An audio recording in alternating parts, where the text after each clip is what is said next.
Hey guys, today I'm here with the AK-63D from Century Arms. It's a Hungarian AK parts kit built on a Century C39 V2 milled receiver, which is kind of interesting, a stamped parts kit built on a milled receiver. And I'll be doing a full review on this rifle later, but for the time being, that got me thinking about something that took me a while to really determine, which is, what is the best AK magazine? Now, it's not as simple as, oh, it's X, Y, or Z. It actually depends on a lot of factors, like what you want from the magazine, where you live, and what your goals are, basically. It sounds kind of silly, but hear me out. So if you're a bench rest shooter, right, 30-round magazines are not going to cut it for you. So you're going to want some more limited capacity so you can get your AK down lower and get some more accuracy out of it and get lower to the ground. So a 20-round Hungarian tanker mag is an awesome choice.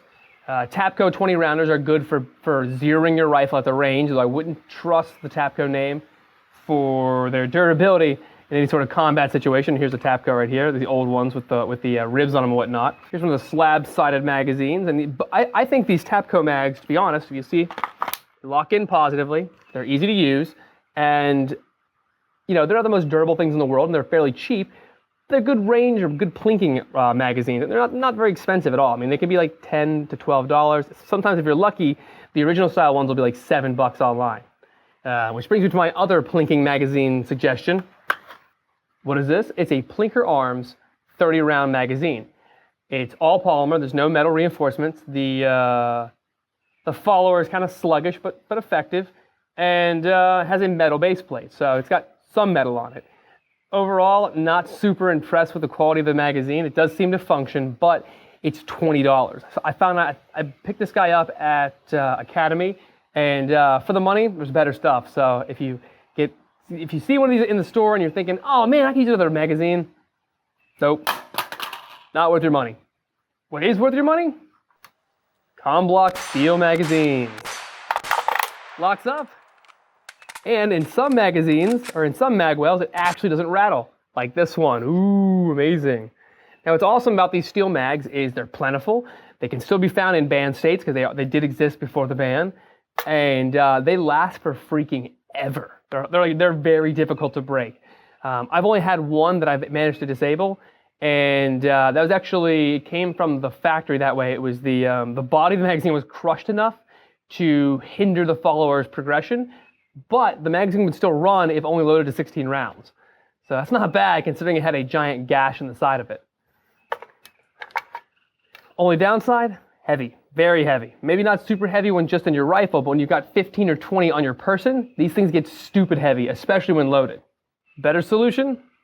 Waffle pattern, Bulgarian Circle 10 polymer magazine. Because unlike the last polymer magazine we saw, this one has steel reinforcements in the locking lug and the collar. Yes, the base plate is steel, not that it really matters, and these are awesome. These are kind of like the gold standard of magazines. I mean, yeah, people say, no, Magpul's the gold standard. Yes, in AR mags it is, but this guy right here, this is a better magazine than the current iteration of the Magpul P-Mag for AKs. Not to say that those mags aren't awesome, they are.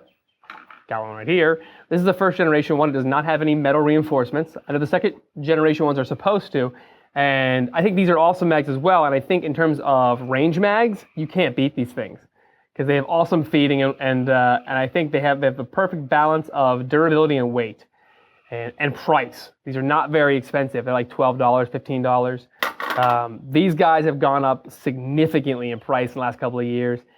For a while, these things are going for $49. If you see one for $49, wait. You might get lucky and find one on like on a message board or something like that.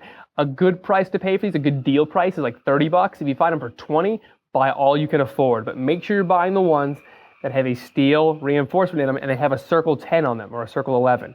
I say that because a lot of times people mistake this guy for a Pro Mag, and I can tell you from firsthand experience, Pro Mag AK magazines aren't worth the package they're contained in.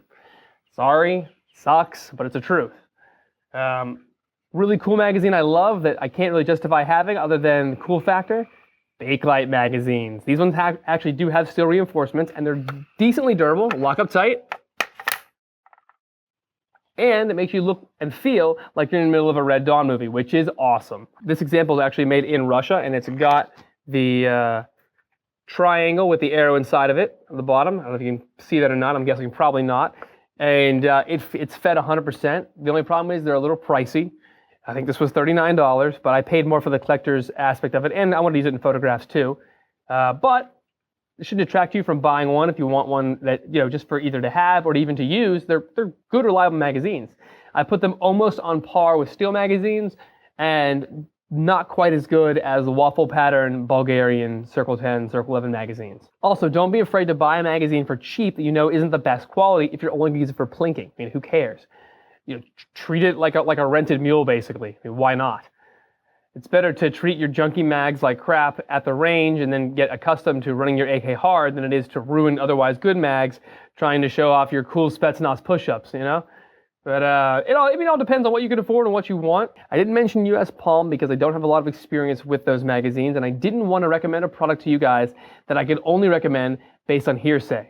I've only used one like twice, well, maybe 2 or 3 times, and I don't own one, so I don't want to tell you guys, yeah, go out and get one, because for all I know, on the 5th time you put one in the mag well, they snap in half. I very much doubt that's the case, but it wouldn't be ethical of me to recommend them to you guys unless I had actually personally used them. Anyway, shoot me a comment in the comment section and tell me what kind of magazines you run in your end of the world bug out AK, which ones you run when you're just, you know, practicing at the range, and what magazines you have for cool factor alone.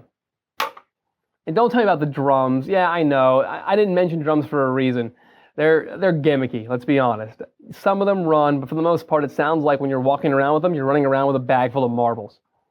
Anyway, don't forget to like, comment, subscribe, and stay tuned for more burst reviews in the future. And in the meantime, more talking points from me and potentially my much, much better looking co-host. Thanks, guys.